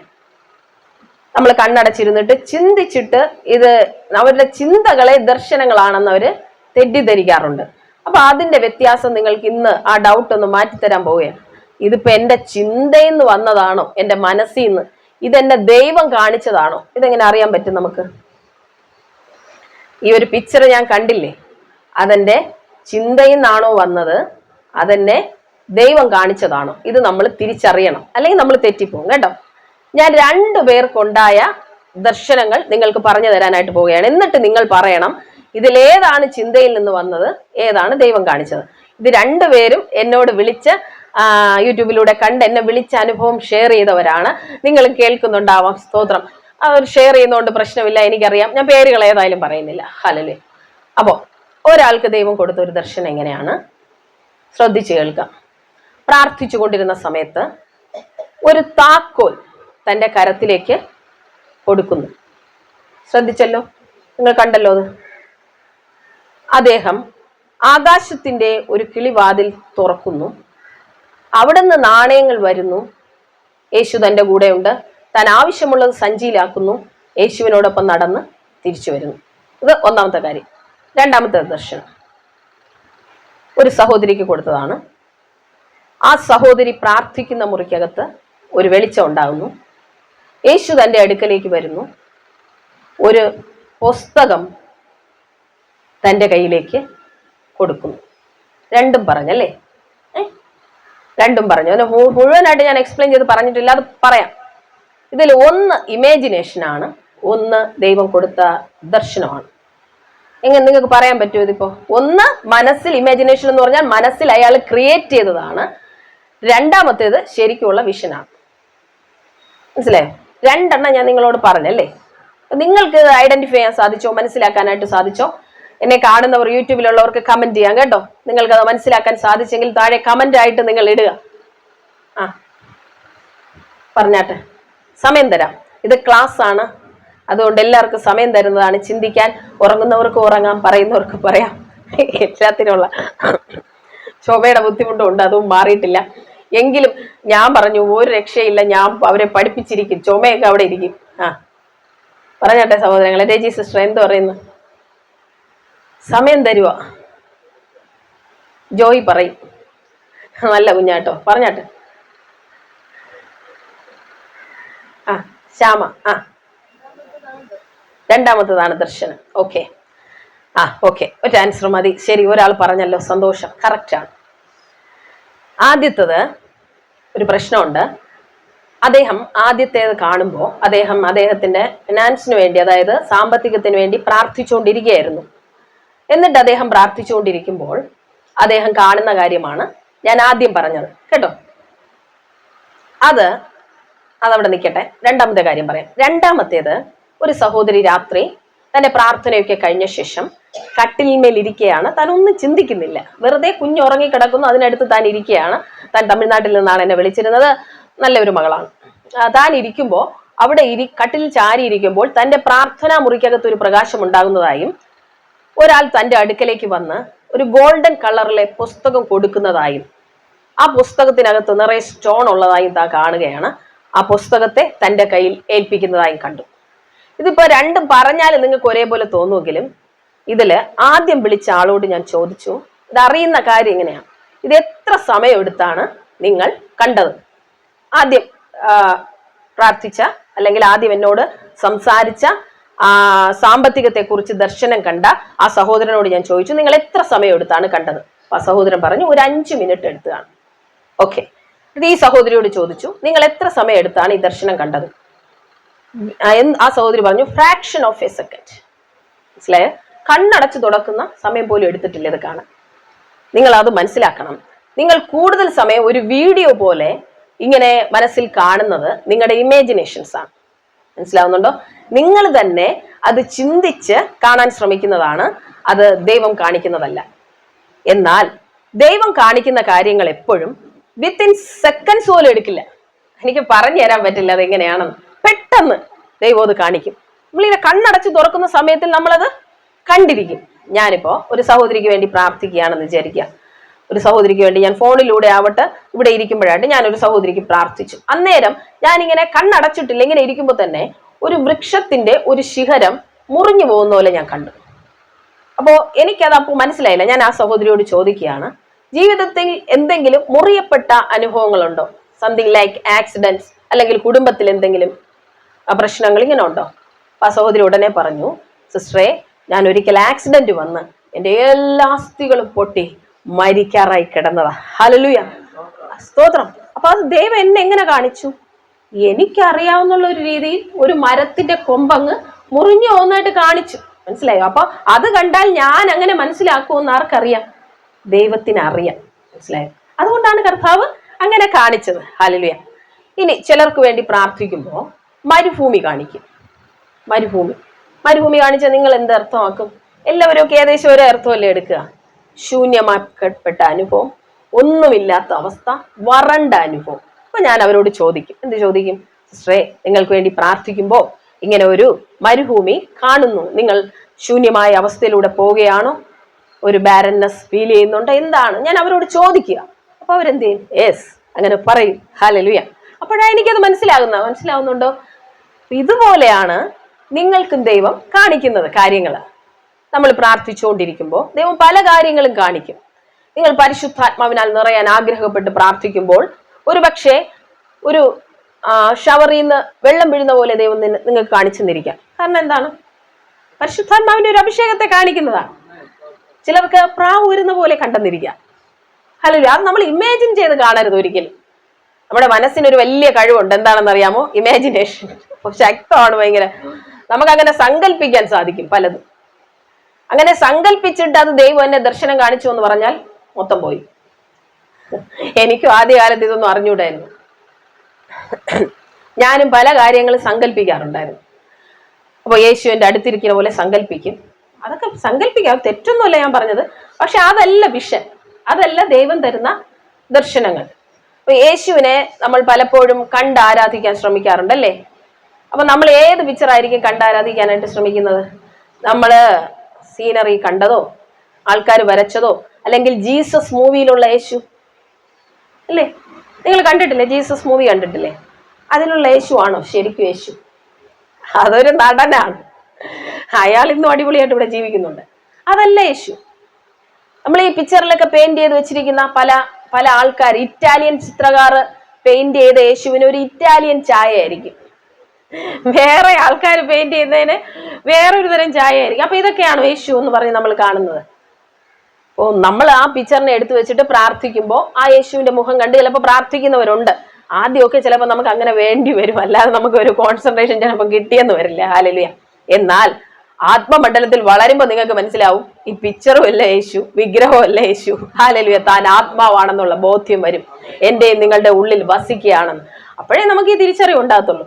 അങ്ങനെയുള്ള ഒരു വ്യക്തി യേശുവിനെ കാണുമ്പോൾ എന്ത് ചെയ്യും? ഒരു വലിയ എന്തോ പറയാ, ഒരു വലിയ വെള്ള വസ്ത്രം ഇട്ട് ചുവന്ന ഷോളൊക്കെ ചുറ്റിയ ഒരു പിക്ചറിൽ ഫോട്ടോയിൽ കാണുന്നവൻ അങ്ങനെ തന്നെ യേശുവിനെ കണ്ട് പ്രാർത്ഥിക്കുന്നവരുണ്ട്, മനസ്സിൽ അങ്ങനെ ഒരു ഇമേജ് സങ്കല്പിച്ച്. എന്നാൽ ഞാൻ ഒരിക്കൽ കർത്താവിനോട് ചോദിച്ചു, എനിക്ക് അങ്ങേ കാണണം, please give me A vision, എനിക്ക് ഒരു ദർശനത്തിൽ അങ്ങേ കാണിച്ചു തരാമോ? മോശ ദൈവത്തോട് ചോദിച്ചല്ലേ കാണിക്കാവോന്ന്. അപ്പൊ മോശയുടെ ദൈവം എന്ത് പറഞ്ഞു? ഒരു മനുഷ്യനും എന്നെ കാണാൻ പറ്റില്ല, കണ്ടാ അപ്പൊ തട്ടിപ്പോവും, കണ്ടാൽ അപ്പൊ മരിച്ചു പോവും, ഈ പേടി എൻ്റെ അകത്തുണ്ട് കേട്ടോ. എങ്ങാനോ ആ തേജസ്സോടെ വല്ലതും കാണുകയാണെങ്കിൽ അപ്പൊ തന്നെ പിന്നെ എന്നെ എടുത്ത് കാണിക്കാനും കാണത്തില്ല. എങ്കിലും എനിക്ക് ആഗ്രഹമാണ്, എനിക്ക് യേശുവിനെ കാണണം. ഒരു ഇത്തിരി ഭാഗം ഒന്ന് കണ്ടാലും മതിയായിരുന്നു. സംസാരിക്കുന്നുണ്ടല്ലോ, കാണണം എന്നുള്ള ആഗ്രഹം കൊണ്ട് ചോദിക്കുകയാണ്. ഒത്തിരി ദിവസം ചോദിച്ചു. ഒരു ദിവസം ഞാൻ ഫാസ്റ്റ് ചെയ്തൊക്കെ പ്രാർത്ഥിച്ച് രാത്രി ഒരു 2 മണിയായി കാണും. ഞാൻ കിടക്കാനായിട്ട് പോവുകയാണ്, കിടന്നിട്ടില്ല. ഒരു സോഫയുണ്ട്, താഴെ ഇട്ടിരിക്കുവാണ്. ആ സോഫയിൽ ഇങ്ങനെ ചാരിയിരിക്കുകയാണ്. ആ സമയത്ത് ഞാൻ പെട്ടെന്ന് വേറൊരു സ്ഥലത്ത് നിൽക്കുന്ന പോലെ എനിക്ക് തോന്നി. ഇവിടെ അല്ലാതെ എവിടെ ഒരു സ്ഥലത്ത് പെട്ടെന്ന് യേശുവിനെ ഞാൻ കാണുകയാണ്. എനിക്ക് ആ തേജസ് നിങ്ങളോട് പറഞ്ഞറിയിക്കാനായിട്ട് പറ്റില്ല. ഒരു ഗ്ലാസ് പ്രിസത്തിനകത്ത് നമ്മളൊരു മഴവില്ലിനെ എടുത്ത് പ്രകാശിപ്പിച്ചാൽ എങ്ങനെ ഇരിക്കും? അതൊക്കെ എനിക്ക് എക്സ്പ്ലെയിൻ ചെയ്തു തരാനായിട്ട് നിങ്ങൾക്ക് പറ്റില്ല. യോഹന്നാൻ യേശുവിനെ കണ്ടപ്പോൾ താൻ മരിച്ചവനെ പോലെയായി. അഗ്നി ജ്വാലയ്ക്കൊത്ത കണ്ണുകൾ, 1000 സൂര്യന്മാർ ഒന്നിച്ച് ശോഭിക്കുന്ന പോലെ. ഹല്ലേലൂയ.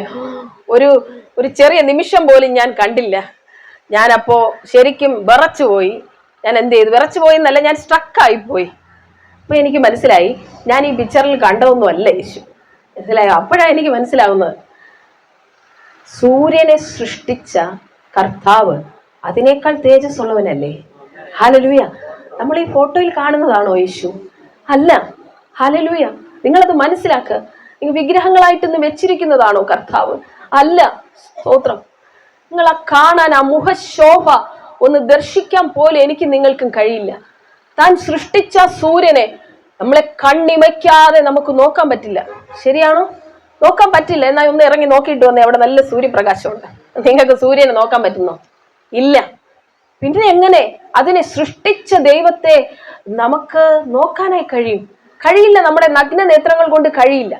എന്നാൽ ഞാൻ കണ്ടത് എൻ്റെ ഈ ഐസ് കൊണ്ടല്ല, ആത്മാവിലെ കണ്ണുകൾ കൊണ്ടാണ് കണ്ടത്. അതിനുശേഷം ഇന്ന് വരെയും ഞാൻ യേശുവെ എനിക്ക് അങ്ങേ കാണണമെന്ന് പറഞ്ഞിട്ടില്ല. കാരണം അത് എനിക്ക് താങ്ങാൻ പറ്റുന്നതിനേക്കാളും അപ്പുറമാണ്. തന്നെ കാണുമ്പോൾ ഞാൻ തകർന്നു പോകും. ഞാൻ വിശുദ്ധി ഇല്ലാത്ത ഒരാളാണല്ലോ എന്ന് തോന്നി സ്വയം ഞാൻ കരഞ്ഞ് തകർന്നു പോകും. യെശയ്യാവ് ദർശനത്തിൽ ഉസിയാ രാജാവ് മരിച്ച ആണ്ടിൽ ഉയർന്നും പൊങ്ങിയുള്ള സിംഹാസനത്തിൽ കർത്താവ് ഇരിക്കുന്നത് കാണുമ്പോൾ താൻ പൊട്ടിക്കരയുക, അയ്യോ ഞാൻ ശുദ്ധിയില്ലാത്ത അതരങ്ങളുടെ നടുവിൽ വസിക്കുന്ന മനുഷ്യൻ, അയ്യോ. ഹല്ലേലൂയ. അത് എവിടെന്നാ ഉണ്ടാകുന്നതെന്ന് അറിയാമോ? ആ കാഴ്ചയിൽ ആ വിശുദ്ധി നമ്മൾ ദർശിക്കുമ്പോഴാണ്. ഹല്ലേലൂയ. ഞാൻ എത്രത്തോളം പാപിയാണെന്ന് എനിക്ക് മനസ്സിലാകുന്നത്. പിന്നെ എനിക്ക് കർത്താവിനെ കാണണമേ എന്ന് തോന്നില്ല. കർത്താവെ എന്നെ വിശുദ്ധീകരിക്കണമേ എന്ന് പറയാനേ എനിക്ക് പറ്റൂ. ഞാൻ പെർഫെക്റ്റ് അല്ല എന്ന് മനസ്സിലാകുന്നത് ഞാൻ യേശുവിനെ കാണുമ്പോഴാണ്. കർത്താവിനെ കാണുമ്പോൾ നമുക്ക് ആ വിശുദ്ധി മനസ്സിലാവും. ഹല്ലേലൂയ. ആ തേജസ് മനസ്സിലാവും, തന്റെ ക്യാരക്ടർ മനസ്സിലാവും. ഹല്ലേലൂയ. സ്തോത്രം. അപ്പോഴാണ് നമ്മൾക്ക് ശരിക്കും വിശുദ്ധിയിലേക്ക് വളരാൻ പറ്റുന്നത്. അതുകൊണ്ടാണ് പറയുന്നത്, നിങ്ങളുടെ ആത്മമണ്ഡലത്തിലെ കണ്ണുകളെ തുറന്നു തരാൻ പ്രാർത്ഥിക്കുക. ഹല്ലേലൂയ. നിങ്ങൾക്ക് ചുറ്റുമുള്ള കാര്യങ്ങളെ നിങ്ങൾക്കൊന്ന് കാണാനായിട്ട് കഴിയട്ടെ. ഹല്ലേലൂയ. നിങ്ങൾ യേശുവിനെ കാണണമെന്ന് ആഗ്രഹിച്ചാൽ താൻ നിങ്ങളുടെ അടുത്ത് വരാൻ റെഡിയാണ്. പക്ഷേ നിങ്ങൾക്ക് കണ്ടുകൂടല്ലോ. ഹല്ലേലൂയ. സ്തോത്രം. നിങ്ങൾ ആഗ്രഹിക്കണം. ഹല്ലേലൂയ. നിങ്ങൾ എന്ത് ചോദിച്ചാലും നിങ്ങളുടെ ദൈവം അത് ചെയ്യും. ഹൃദയശുദ്ധിയുള്ളവർ ഭാഗ്യവാന്മാർ, അവർ ദൈവത്തെ കാണും. ഹല്ലേലൂയ. ബൈബിൾ വചനമുണ്ടോ? പ്രാർത്ഥിക്കുക, കർത്താവേ എൻ്റെ ഹൃദയത്തെ അങ്ങ് പരിശുദ്ധാത്മാവിനാൽ ശുദ്ധി ചെയ്യണം. സാറാപ്പുകളിൽ ഒരുത്തൻ കൊടിൽ കൊണ്ട് യാഗപീഠത്തിൽ നിന്നൊരു അഗ്നി എടുത്ത് യെശയ്യാവിന്റെ അധരത്തിലേക്ക് വെച്ചിട്ട് പറഞ്ഞു, ഇത് നിന്നെ തൊട്ടതിനാൽ നീ ഇപ്പോൾ ശുദ്ധിയുള്ളവൻ. എന്നാൽ പരിശുദ്ധാത്മാവിന്റെ അഗ്നി നിങ്ങളിൽ വസിക്കുന്നതിനാൽ നിങ്ങൾ ശുദ്ധിയുള്ളവർ. ഹല്ലേലൂയ. നിങ്ങൾ ആഗ്രഹിക്കുക കർത്താവിനെ കാണാൻ. പ്രാർത്ഥിക്കുമ്പോൾ പറ, യേശുവേ എനിക്ക് അങ്ങേ കാണണം. ഹല്ലേലൂയ. നിങ്ങൾക്ക് പറ്റാവുന്ന രീതിയിൽ കർത്താവ് നിങ്ങളുടെ അടുക്കിലേക്ക് ഇറങ്ങി വരും. ഹല്ലേലൂയ. നിങ്ങളെ താൻ കാണിക്കും. എന്നിട്ട് ഇവിടെ സാക്ഷ്യം പറയണം. ഹല്ലേലൂയ. ദൈവം എന്നെ കാണിച്ച ചില കാര്യങ്ങൾ ഇതാണ്. ഇപ്പൊ നമ്മൾ ദർശനങ്ങൾ തുടങ്ങിയല്ലേ, ചിത്രങ്ങളിലൂടെ ദൈവം നമ്മളെ കാണിക്കുന്നതിനെ പറ്റിയാണ് ഞാനിപ്പോൾ പറഞ്ഞുകൊണ്ടിരിക്കുന്നത്. ഒരു കൊച്ചു കുഞ്ഞിനെ പഠിപ്പിക്കും പോലെ ദൈവം നിങ്ങളെ പഠിപ്പിക്കും. ഒരു കൊമ്പ് കാണിച്ചിട്ട് ഇരമ്യാവിനോട് ചോദിച്ചു, ഇരമ്യാവെ നീ എന്ത് കാണുന്നു? ഞാനൊരു ബദാം വൃക്ഷത്തിന്റെ കൊമ്പ് കാണുന്നു. നീ പറഞ്ഞത് ശരി തന്നെ, നീ ജാഗ്രത വൃക്ഷം എന്നാ പറയുന്നത്. ആ വൃക്ഷം പോലെ ഞാൻ എൻ്റെ വചനം നിവർത്തിക്കാൻ ജാഗരിക്കും. അർത്ഥം കൂടെ പറഞ്ഞു കൊടുക്കുക. ഹല്ലേലൂയ. നിങ്ങൾ ചിലത് കാണുമ്പോൾ നിങ്ങൾ ദൈവ ശബ്ദം കൂടി കേൾക്കും. നിങ്ങൾക്കത് ദൈവം പറഞ്ഞു തരും. നിങ്ങൾക്കൊന്നും അറിഞ്ഞുകൂടെങ്കിൽ പറഞ്ഞു തരണ്ടേ, കൊച്ചുകുട്ടികളെ പഠിപ്പിക്കുന്ന പോലെ അതുപോലെ പറഞ്ഞു തരും. രണ്ടാമത്തെ കാര്യം 12-ാം അധ്യായം 1-ന്റെ 12-ാം വാക്യം 13-ാം വാക്യം വായിക്കാം. നീ എന്തു കാണുന്നു എന്ന് ചോദിച്ചു. തിളയ്ക്കുന്ന ഒരു കലം കാണുന്നു, അത് വടക്ക് നിന്ന് പ്രത്യക്ഷമായി വരുന്നു എന്ന് ഞാൻ പറഞ്ഞു. അപ്പൊ അടുത്ത ദൈവം കാണിക്കുന്ന എന്താണ്? തിളയ്ക്കുന്ന ഒരു കലം. നിങ്ങൾ തിളയ്ക്കുന്ന കലം കണ്ടാൽ എന്തായിരിക്കും ചിന്തിക്കുക? രാവിലെ ഞാൻ കഞ്ഞി വെച്ചു സിസ്റ്റർ, അതാണോ? തിളയ്ക്കുന്ന കലം, അവിടെ ദൈവത്തിന്റെ കോപം എന്നുള്ള അർത്ഥമാണ് ദൈവം അവിടെ പറഞ്ഞു കൊടുക്കുന്നത്. മനസ്സിലാവുന്നുണ്ടോ? ദൈവത്തിന്റെ കോപം താഴോട്ട് വായിച്ചാൽ നമുക്ക് മനസ്സിലാവും. തിളയ്ക്കുന്ന ഒരു കലം കാണുന്നു, അത് വടക്ക് നിന്ന് പ്രത്യക്ഷമായി വരുന്നു എന്ന് ഞാൻ പറഞ്ഞു. യഹോവ എന്നോട്, വടക്ക് നിന്ന് ദേശത്തിലെ സർവ്വനിവാസികൾക്കും അനർത്ഥം വരും എന്ന് ഞാൻ പറയും. കാരണം അത് ദൈവത്തിന്റെ ഒരു കോപത്തെ കാണിച്ചു. അത് കിഴക്ക് നിന്നും വരുന്നെന്ന് മനസ്സിലായി. ഒരു കാര്യം പ്രത്യേകിച്ച് ശ്രദ്ധിക്കുക, നിങ്ങൾ ദർശനങ്ങൾ കാണുമ്പോൾ അത് എവിടെ നിന്നാണ് കാണുന്നത്, എവിടെ നിന്ന് വരുന്നു, ഇത് എല്ലാ കാര്യങ്ങളും നമുക്ക് മനസ്സിലാവും. അത് ഒറ്റ സെക്കൻഡിൽ ഹൃദയത്തിനകത്തേക്ക് ദൈവം നമുക്ക് മനസ്സിലാക്കി തരും. എനിക്ക് വേറൊരു സംശയം ഇതുപോലെ ഉണ്ടായി, അതുകൂടെ ഞാനൊന്ന് പറയട്ടെ, എന്നിട്ട് നമുക്ക് ഇന്നത്തെ 1-ാമത്തെ ക്ലാസ് നിർത്താം. ഈ ഇമേജസിലൂടെ കാണിക്കുന്ന കാര്യം നിർത്താം. ആ അനുഭവം എന്ന് പറയുന്നത് ഇങ്ങനെയായിരുന്നു. എനിക്കൊരു സംശയം ഉണ്ടായി. ത്രിത്വത്തെ കുറിച്ചാണ് എൻ്റെ സംശയം. പിതാവ്, പുത്രൻ, പരിശുദ്ധാത്മാവ് ഇത് ഒന്നാകുന്നു. എനിക്ക് സംശയമാണ്. പല ക്ലാസ്സുകൾ കേട്ട് ഒത്തിരി കൺഫ്യൂഷനായി. പിതാവ് ഒന്നാണ്, പുത്രൻ ഒന്നാണ്, പരിശുദ്ധാത്മാവ് ഒന്നാണ്. ചിലർ പറയുന്നു ഇത് മൂന്നും കൂടെ ഒന്നാണ്, ഏക ദൈവമാണ്. പല സംശയങ്ങൾ, ഇത് മൂന്നും മൂന്നാണ്. ഇതെല്ലാമുള്ള സംശയങ്ങളായപ്പോൾ ഞാൻ പലതും പഠിക്കാൻ നോക്കി. ഇനി കുറച്ചുകൂടി ഞാൻ കൺഫ്യൂഷനിൽ കുരുങ്ങിയതല്ലാതെ ഒന്നും എനിക്ക് മനസ്സിലായി. സംശയമുള്ളവരൊന്ന് കൈയുയർത്തി കാണിച്ചേ ആ വിഷയത്തിന്. സത്യമായിട്ടുള്ളതാ. എനിക്ക് വലിയ സംശയം ഉണ്ടായിരുന്ന ആളാ. ഞാൻ ഒരിക്കൽ പ്രാർത്ഥിച്ചിട്ട് ഒരു രാത്രി ഇരിക്കുവാണ്. അന്നേരം ഞാൻ കർത്താവിനോട് ഇത് തന്നെ ചോദിച്ചുകൊണ്ടിരിക്കുകയാണ്, അപ്പാ എനിക്കങ്ങ് കാണിച്ചു തരണം, എനിക്ക് ഈ കാര്യങ്ങളൊന്നും കേൾക്കണ്ട, ആരെന്തോ പറഞ്ഞോട്ടെ. ബൈബിളിൽ നിന്ന് എനിക്ക് മനസ്സിലായ ഒരു സത്യം ഉണ്ട്, പക്ഷെ അത് ഞാൻ ഹൃദയത്തിൽ വെച്ചിരിക്കുക. കാരണം പലരും പലതാണല്ലോ പറയുന്നത്. അപ്പോൾ എനിക്ക് ഇത് മനസ്സിലാക്കി തരണം. ഞാൻ അങ്ങനെ പ്രാർത്ഥിച്ചിട്ട് സോഫയിൽ ഇങ്ങനെ ചാരി ഇരിക്കുന്ന സമയത്ത് പെട്ടെന്ന് ഞാൻ എൻ്റെ ബോഡിയിൽ നിന്ന് അങ്ങ് മാറി എന്ന് പറഞ്ഞാൽ ഒരു ആത്മവിശ്വത പോലെ വന്നു. ഞാൻ ഉറങ്ങുകയല്ല, പക്ഷെ ശരിക്കും എൻ്റെ ശരീരം കൊണ്ട് ഞാൻ നിശ്ചലമായിപ്പോയി. പെട്ടെന്നൊരു നിശ്ചല അവസ്ഥയിലേക്ക് വന്നു. പെട്ടെന്നൊരു സ്ക്രീൻ ഫ്രണ്ടിൽ പ്രൊജക്റ്റ് ആവുന്ന പോലെ ഞാൻ കണ്ടു. നിങ്ങൾ ഈ സിനിമാ തിയേറ്ററിലൊക്കെ പോയിട്ടുള്ളവർക്ക് അറിയാമല്ലോ, ഒരു സ്ക്രീൻ ഉണ്ടല്ലേ, സ്ക്രീൻ ഉണ്ട്. ആ സ്ക്രീനിലാണ് ബാക്കിൽ നിന്ന് ആരോ പ്രൊജക്ടറിൽ അവിടെ ഇടുമ്പോഴാണ് ആ ഫിലിം നമ്മൾ കാണുന്നത്. അതുപോലെ ഒരു സ്ക്രീൻ എൻ്റെ ഫ്രണ്ടിലേക്ക് വന്നു. യേശു എൻ്റെ മുമ്പിലേക്ക് വന്ന് എൻ്റെ ഉള്ളിൽ മനസ്സിലാകുകയാണ്, പരിശുദ്ധാത്മാവ് എന്നോട് പറയുകയാണ്, ജീസസ്, യേശു വന്നു. സിംഹാസനത്തിൽ പിതാവ് എന്നെനിക്ക് മനസ്സിലാകുകയാണ്. പിതാവ് പുത്രനിലേക്ക് വന്ന് ചേരുകയാണ്.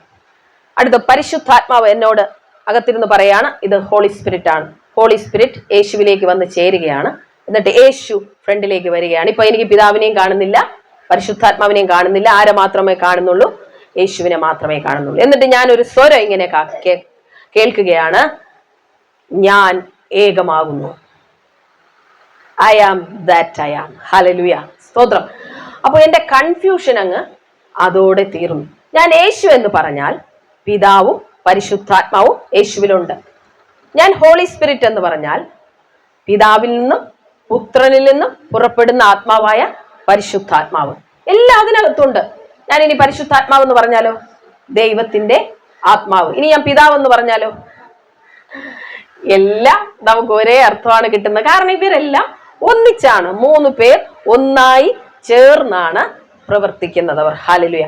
ആ അർത്ഥം എനിക്കങ്ങ് ക്ലിയർ ആയി. ഹല്ലേലൂയ. അപ്പൊ നിങ്ങൾക്ക് എന്ത് സംശയങ്ങളായിക്കോട്ടെ ബൈബിൾ വായിക്കുമ്പോൾ ദൈവത്തോട് ചോദിക്കുക. ഹല്ലേലൂയ. ദൈവത്തോട് ചോദിക്കുന്നവരായിരിക്കണം. ആൻസർ കിട്ടുന്നവരെ നിങ്ങൾ ഇരിക്കുന്നവരായിരിക്കണം. അന്ന് 2 മണി കഴിയുന്നിടം വരെ ഞാൻ ഇരുന്നു.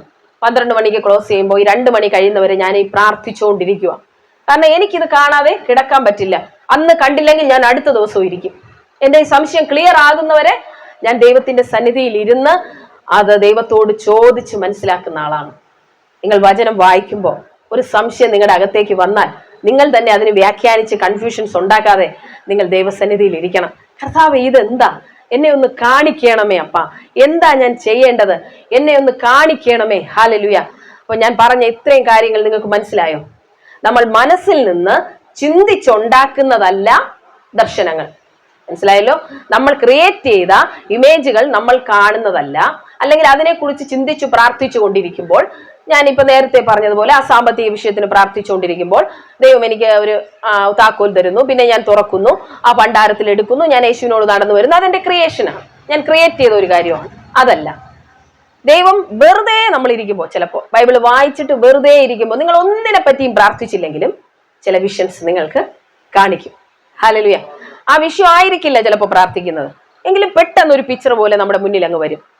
എഴുതി വെക്കുക എന്താ കണ്ടതെന്ന്. അങ്ങനെ കാണുമ്പോൾ നിങ്ങളുടെ ഇമേജിൽ ഒന്നും ആ വിഷയത്തെ പറ്റിയേ നമ്മൾ ചിന്തിച്ചിട്ടില്ലായിരിക്കും, പെട്ടെന്നായിരിക്കും കാണിക്കുന്നത്. ഹല്ലേലൂയ. ഒരിക്കൽ ഞാൻ പ്രാർത്ഥിച്ചുകൊണ്ടിരിക്കുകയാണ്, വെറുതെ ഇരിക്കുകയാണ്, ഹാളിലിരിക്കുകയാണ്. 2 ദിവസം മുന്നേ ഒരു യേശു എന്നോട്, പരിശുദ്ധാത്മാവ് എന്നോട് പറയാണ് കണ്ണുകൾ അടയ്ക്കുക. പെട്ടെന്ന് കണ്ണുകൾ അടച്ചു. What you see now? നീ എന്ത് കാണുന്നു എന്ന് ചോദിച്ചു. ഞാനപ്പോ കണ്ടത് ഒരു കരം, അതിനകത്തൊരു റൂബി സ്റ്റോൺ ആണ് കണ്ടത്, ചുവന്ന ഒരു കല്ല്. പക്ഷെ എനിക്ക് ഈ കല്ലിനെ കുറിച്ച് എനിക്ക് അറിവില്ലാത്തവളാണെങ്കിലോ എനിക്കൊന്നും മനസ്സിലാവില്ല. എനിക്ക് ആ റൂബി സ്റ്റോൺ കണ്ടാൽ അറിയാം. ഞാൻ പറഞ്ഞു, കർത്താവേ, ഞാനൊരു റൂബി സ്റ്റോൺ കാണുന്നു. ഞാൻ പറഞ്ഞു യേശുവിനോട്, റൂബി സ്റ്റോൺ ആണ് ഞാൻ കാണുന്നത്. ഉടനെ അടുത്ത പരിശുദ്ധാത്മാവിന്റെ ശബ്ദം ഞാൻ കേൾക്കുകയാണ്, you are A precious stone in my hand. Hallelujah. നീ എന്റെ കയ്യിലെ വിലപിടിപ്പുള്ള ഒരു മുത്താകുന്നു. ദൈവം എന്നെ പഠിപ്പിച്ചില്ലേ ഒരു ചെറിയ കാര്യം? ഹല്ലേലൂയ. എത്ര സിമ്പിൾ ആയിട്ടാണ് ദൈവം പഠിപ്പിച്ചല്ലേ. അപ്പൊ നമ്മൾ ഈ നാളുകളിൽ ആഗ്രഹിച്ചാൽ, നിങ്ങൾ ആരോ ആയിക്കോട്ടെ, എന്തോ ആയിക്കോട്ടെ, അതൊന്നും അല്ല വിഷയം. നിങ്ങൾ ദൈവത്തിൽ നിന്ന് ചിലത് കേൾക്കാനും പഠിക്കാനും ആഗ്രഹിക്കുന്നുണ്ടെങ്കിൽ നമ്മുടെ സമയം ദൈവസന്നിധിയിൽ സ്പെൻഡ് ചെയ്യുക. ഹല്ലേലൂയ. വില കൊടുക്കുക. നമ്മള് ഈ ലോകത്ത് ജോലി ചെയ്യുന്നവർക്ക് അറിയാം അല്ലേ, നമ്മൾ അവിടെ നമ്മുടെ സമയത്തെ കൊടുത്തിട്ട് അവര് ക്യാഷ് എണ്ണി തരുന്നത്. ശരിയല്ലേ? ചുമ്മാ തരുമോ? ഇല്ല. നമ്മുടെ സമയത്തെ അവിടെ കൊടുത്തിട്ടാണ് നമുക്ക് ഈ ക്യാഷ് അവർ തരുന്നല്ലേ. ആന്റി, മക്കളെല്ലാം ജോലിക്ക് പോകുന്ന ഒരു ആന്റിക്ക് അറിയാം, സമയമില്ല, ഹോസ്പിറ്റലിൽ കൊണ്ടുപോകാൻ പോലും സമയമില്ല എന്ന് പറഞ്ഞു. അത്രത്തോളം അവർ തിരക്കിൽ ഓടിക്കൊണ്ടിരിക്കുന്നവരാ. ആ സമയത്തെ കൊടുക്കുമ്പോഴാണ് അവർക്ക് ആ കാശ് കൊടുക്കുന്നത്. അപ്പൊ അതുപോലെ നമ്മുടെ സമയത്തെ ദൈവസന്നിധിയിൽ നമ്മൾ സ്പെൻഡ് ചെയ്യുന്നവരായി തീർന്നാലേ ഈ സ്പിരിച്വൽ എല്ലാം നമ്മൾ കാണുന്നവരായി തീരും. അവിടെയുള്ള ഗിഫ്റ്റുകൾ നമ്മൾ പ്രാപിക്കുന്നവരായി തീരത്തുള്ളൂ. ആ വില നമ്മൾ കൊടുത്തേ മതിയാവൂ. ഹല്ലേലൂയ. അതല്ലാതെ ഇതിന് വേറെ ഒരു മാർഗവും ഇല്ല. സിമ്പിളായിട്ട് കുറച്ച് കാര്യങ്ങൾ പറഞ്ഞു. ഇതിപ്പോ എനിക്ക് 4 മണിക്കൂർ പറഞ്ഞാൽ ഇത് തീരില്ല. അത്രത്തോളം പരിശുദ്ധാത്മാവ് എന്റെ ഹൃദയത്തിലേക്ക് ഇതിങ്ങനെ തന്നോണ്ടേയിരിക്കുക. ഇന്നൊരു കുഞ്ഞു കാര്യം മനസ്സിലായോ നിങ്ങൾക്ക്? മനസ്സിലായോ? ക്ലിയർ ആയല്ലോ? ഇനി ഒരു പിക്ചർ കണ്ടാൽ അത് എന്താണ് എന്ന് നിങ്ങൾക്ക് തന്നെ ദൈവത്തോട് ചോദിക്കാനും അത് മനസ്സിലാക്കാനും കഴിയുമല്ലോ, അല്ലോ? അപ്പോ അടുത്ത ആഴ്ച പറയണം നിങ്ങൾ കാണുന്ന കാര്യങ്ങളൊക്കെ, കേട്ടോ ഇവിടെ. ശരി, അപ്പൊ നമുക്ക് ഒരുമിച്ച് പ്രാർത്ഥിച്ചാലോ? ഹല്ലേലൂയ. ഹല്ലേലൂയ. കർത്താവേ, നല്ല സമയത്തിനായി സ്തോത്രം. യൂട്യൂബിലും എന്നെ കാണുന്നവർ നമുക്ക് ഒരുമിച്ച് ചേർന്ന് പ്രാർത്ഥിക്കാം. നിങ്ങൾക്ക് ആ വിഷൻ കാണാനുള്ള കണ്ണുകളെ ദൈവം തുറന്നു തരട്ടെ കേട്ടോ. തീർച്ചയായിട്ടും അത് സംഭവിക്കാനായി പോകുന്നു. ഒന്നിച്ച് പ്രാർത്ഥിക്കാനായിട്ട് പോകുക. ഹല്ലേലൂയ. കർത്താവേ, ഇന്ന് ഞങ്ങൾ കേട്ട ഈ വചനത്തിന് മുമ്പിൽ അങ്ങേ തന്നെ സമർപ്പിച്ച് തരാനായിട്ട് ഞാൻ ആഗ്രഹിക്കുകയാണ്. ഹല്ലേലൂയ. കർത്താവേ, ഞങ്ങൾ എല്ലാവരും ആഗ്രഹിക്കുന്നു. യൂട്യൂബിൽ എന്നെ കാണുന്ന മക്കളെ അങ്ങയുടെ കരത്തിലേക്ക് ഏൽപ്പിക്കുന്നു. ഇവിടെ ആയിരിക്കുന്ന ഈ ശബ്ദം ശ്രവിച്ചു കൊണ്ടിരിക്കുന്ന എല്ലാ അങ്ങയുടെ മക്കളെയും അവിടുത്തെ കരങ്ങളിൽ ഏൽപ്പിക്കുന്നു. അവരുടെ ആത്മ കണ്ണുകളെ അങ്ങ് തുറന്നു കൊടുക്കണം. അവർക്ക് വിഷനുകളെ കാണിച്ചു കൊടുത്താട്ട് അവരോട് അങ്ങ് സംസാരിക്കണമേ എന്ന് പ്രാർത്ഥിക്കുകയാണ്. യേശുവിന്റെ നാമത്തിൽ അവരുടെ മേൽ ദൈവപ്രവൃത്തി വ്യാപരിക്കണം. എല്ലാ അന്ധകാര മണ്ഡലങ്ങളെയും നീക്കി അവരുടെ വിഷൻസ് ഈ നാളുകളിൽ ക്ലിയർ ആകട്ടെ. യേശുവിന്റെ അധികാരമുള്ള നാമത്തിൽ ഇപ്പോൾ ആത്മമണ്ഡലത്തിൽ പിശാച് ഇട്ടേക്കുന്ന സകല ബ്ലോക്കുകളെയും ഞാൻ യേശുവിന്റെ നാമത്തിൽ എടുത്തു മാറ്റുകയാണ്. ചിലരുടെ ഹൃദയങ്ങളെ എനിക്ക് കാണാം പിശാച് കല്ലാക്കി വെച്ചിരിക്കുന്ന ഒരു അവസ്ഥയാണ്. വചനം കേറുന്നില്ല, പഠിച്ചിട്ട് മനസ്സിലാകുന്നില്ല, ആത്മമണ്ഡലത്തിൽ ഒന്നും ചെയ്യാൻ കഴിയുന്നില്ല. ഇന്ന് അത് മാറുകയാണ്. യേശുവിന്റെ നാമത്തിൽ അതിനെല്ലാം ഞാൻ ബ്രേക്ക് ചെയ്ത് പ്രാർത്ഥിക്കുന്നു. ശൂന്യമായിരിക്കുന്ന അവസ്ഥകൾ മാറട്ടെ. പിശാച് ചിലരുടെ ജീവിതങ്ങളിൽ മതിലുപോലെ ചിലത് കെട്ടിവെച്ചിരിക്കുകയാണ്. അവർക്കൊന്നും കാണാൻ കഴിയുന്നില്ല, മുന്നോട്ട് പോകാൻ കഴിയുന്നില്ല, ആത്മമണ്ഡലത്തിൽ വളരാൻ കഴിയുന്നില്ല. യേശുവിന്റെ നാമത്തിൽ ആ സ്ട്രോങ് ഹോൾഡുകളെ, പിശാച് കെട്ടിവെച്ചിരിക്കുന്ന കോട്ടകളെ യേശുവിന്റെ അധികാരമുള്ള നാമത്തിൽ അതിനെ അവരുടെ വഴിയിൽ നിന്ന് എടുത്തു മാറ്റുകയാണ്. ഇപ്പോൾ ഒരു അത്ഭുതം ദൈവം അവരുടെ ജീവിതത്തിൽ ചെയ്യണമേ എന്ന് പ്രാർത്ഥിക്കുകയാണ്. അവരെല്ലാം കണ്ണുകൾ തുറക്കപ്പെട്ടവരായി, ആത്മാവിൽ കാണുന്നവരായി ദൈവം അവരെ മാറ്റണം. യേശുവിന്റെ നാമത്തിൽ കർത്താവേ, അവരുടെ സമയം അങ്ങയോട് കൂടെ ഇരിക്കുവാൻ അവർക്ക് ദൈവം നൽകണമേ എന്ന് പ്രാർത്ഥിക്കുന്നു. അങ്ങൊരു അത്ഭുതം അവരുടെ ജീവിതത്തിൽ ചെയ്യുന്നതിനായി സ്തുതിക്കുന്നു കർത്താവേ. അവർക്ക് മുന്നോട്ട് പോകാൻ എന്തെല്ലാം തടസ്സങ്ങളുണ്ടോ അതെല്ലാം ദൈവം മാറ്റണം. ആരോഗ്യത്തെ ദൈവം കൊടുക്കണം, ബലത്തെ ദൈവം കൊടുക്കണം. അവർക്ക് എന്തെല്ലാമാണോ ദൈവം ഈ നാളുകളിൽ ആവശ്യമായിരിക്കുന്നത് അതെല്ലാം നൽകി അവരെ അനുഗ്രഹിക്കണമേ എന്ന് പ്രാർത്ഥിക്കുകയാണ്. ഞാൻ അവരെ ബ്ലസ് ചെയ്ത് പ്രാർത്ഥിക്കുന്നു. അവരൊരു അനുഗ്രഹമായി തീരട്ടെ. അനേകരെ യേശുവിന് വേണ്ടി നേടുന്ന മക്കളാക്കി ഈ ശബ്ദം കേൾക്കുന്ന ഓരോരുത്തരെയും അങ്ങ് മാറ്റേണ്ടതിനായി പ്രാർത്ഥിക്കുകയാണ്. യേശുവിൻ അധികാരമുള്ള നാമത്തിൽ തന്നെ പിതാവേ, ആമേൻ, ആമേൻ, ആമേൻ. God bless you. ഈ ശുശ്രൂഷ നിങ്ങൾക്ക് അനുഗ്രഹപ്രദമാണെന്ന് വിശ്വസിക്കട്ടെ. നിങ്ങൾക്ക് ഈ മിനിസ്ട്രിയെ സപ്പോർട്ട് ചെയ്യാൻ ആഗ്രഹിക്കുന്നവരുണ്ടെങ്കിൽ ഇതിൽ അക്കൗണ്ട് നമ്പറും ഡീറ്റെയിൽസും ഇപ്പോൾ കാണിക്കുന്നുണ്ട്. നിങ്ങൾക്കത് ചെയ്യാവുന്നതാണ്. കർത്താവേ, പ്രിയമക്കൾ നൽകുന്ന ഈ ഓഫറിങ്ങിനായി ഞാൻ പ്രാർത്ഥിക്കുകയാണ്. ആരെല്ലാമാണോ ഹൃദയത്തിൽ അങ്ങനെ ഒരു തീരുമാനമെടുത്തിരിക്കുന്നത്, ആരെല്ലാമാണോ ഇതിനെ സപ്പോർട്ട് ചെയ്യാൻ ആഗ്രഹിക്കുന്നത്, അവരുടെ ഹൃദയത്തിലെ ആഗ്രഹങ്ങളെ ദൈവം അറിയുകയും അവരെ സമൃദ്ധിയായി ദൈവം അനുഗ്രഹിക്കുകയും ചെയ്യണം. ഞാനൊരു ബ്ലസ് ചെയ്ത് പ്രാർത്ഥിക്കുന്നു. ആമേൻ, ആമേൻ. പ്രാർത്ഥനയ്ക്കായി ആഗ്രഹിക്കുന്നവർ തിങ്കൾ ബുധൻ ദിവസങ്ങളിൽ ഡിസ്ക്രിപ്ഷനിൽ ചേർത്തിരിക്കുന്ന പ്രയർ നമ്പറിൽ നിങ്ങൾക്ക് വിളിക്കാവുന്നതാണ്. ഞാൻ ആ വീഡിയോയിലും ആ നമ്പർ ചേർത്തിട്ടുണ്ട്. അവസാന ഭാഗത്ത് ദയവായി നിങ്ങൾ തിങ്കളാഴ്ച ദിവസവും ബുധനാഴ്ച ദിവസവും വിളിക്കാനായിട്ട് ശ്രമിക്കുക.